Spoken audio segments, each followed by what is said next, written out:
What a delightful surprise this movie is. I honestly didn't see anyone else talking about it, so I decided to give it a shot. I mean, it's Julianne Moore and Tilda Swinton. Do you need anything else to convince you to watch this movie? Come on! It's daytime. And you're alive. I was the only one in my theater watching this movie. I had the entire room to myself. Seriously, the marketing for this movie is god awful. I didn't hear anything about this. The only reason I managed to see it today is because I saw it listed on the app, on the Regal app. I went into this movie having known nothing about it. I haven't seen a single trailer. I haven't read anything else other than the fact that the poster shows Tilda Swinton and Julianne Moore, and that was enough for me. I haven't seen any of the big dogs talking about this movie, but I really do think they should, because this movie is a fascinating exploration of life and death. The Room Next Door is entirely a dialogue-driven drama, and my goodness, I love these kinds of movies when they are done right, when the writing is fucking good. And I can positively vouch for this movie and let you know right now that the dialogue is absolutely magnificent. Although sometimes it can get a little too existential, but then again, it's about a person dying, and I guess I just don't know what happens to people when they get to that sort of head state,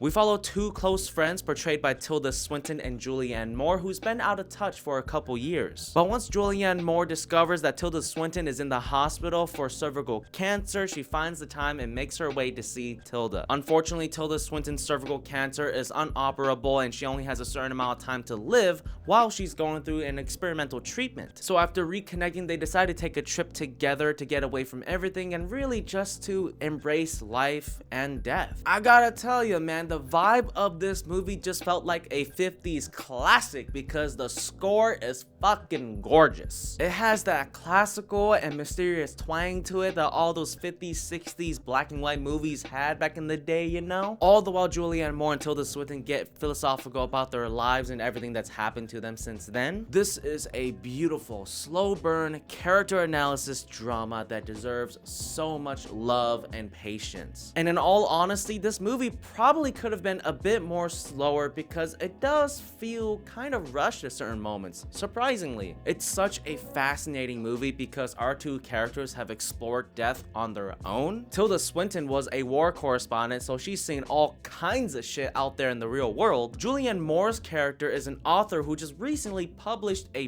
book exploring death, all the while she herself is completely terrified of it. So here we have two very different people, one who is ready to embrace it and the other who's not ready at all. And I love the conversations our leads are having here. I wish they had more of it. I wish this movie dived deeper into these things. I think to some degree this movie kind of stayed surface level, which is unfortunate because there's so much potential with these two lead actresses exploring a very controversial topic. This movie has an amazing production. It is shot so artistically simple. I fucking love it. The performances are of course brilliant. Do I need to really defend either of these actresses here? They can never do wrong. Really, the only issues with this movie is the third act. It's the ending, because it felt kind of underwhelming and never really reached the emotional heights it wanted to. I wanted to know more about Tilda Swinton's character, her backstory, everything that's happened to her since then. I wish I got to learn a bit more about Julianne Moore's character's book that she just wrote. But I guess in some ways you can see this movie as more of an acceptance rather than exploration of death. I don't know, I guess I was hoping for the movie to have some more philosophical battles between each other,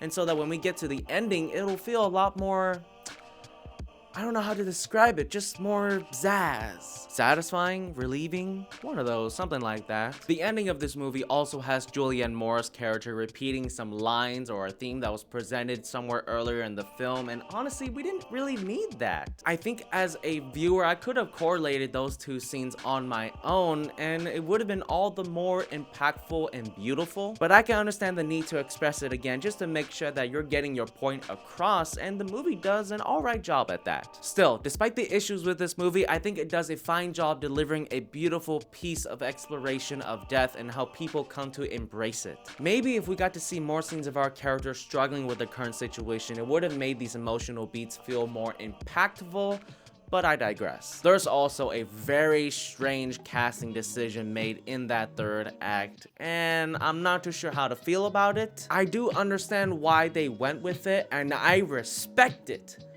but I don't know how to feel about it. Anyways, I do recommend you guys checking this movie out. Maybe you'll like it, maybe you'll hate it. I thought it was a pretty interesting one. All right, that's enough of me. I'll catch you guys next time.